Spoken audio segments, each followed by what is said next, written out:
వాళ్ళకి ఇంకా దేనికి పని చేయరు. నెక్స్ట్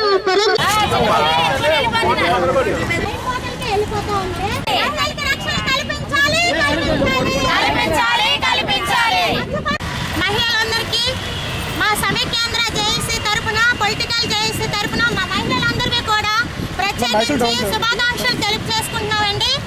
ముఖ్యంగా చెప్పినది ఏంటంటే, నా వెనకలో ఫ్లెక్సీ ఉందండి. ఆ ఫ్లెక్సీలో ఉన్న వాళ్ళు ఎవరూ కూడా మహిళా దినోత్సవానికి అసలు అర్హులు.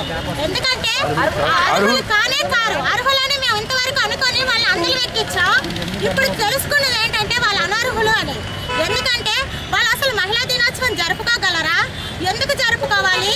ఇంతవరకు పార్లమెంటులో ఎన్నో రకాల బిల్లులు ప్రవేశపెడుతున్నారు. వాటినేమో అమల్లోకి తెచ్చుకుంటున్నారు, వినియోగించుకుంటున్నారు.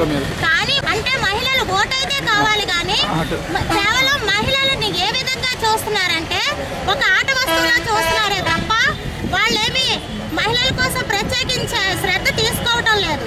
అందువలన వాళ్ళు అనర్హులు అని మేము కేటాయించడం జరిగిందండి.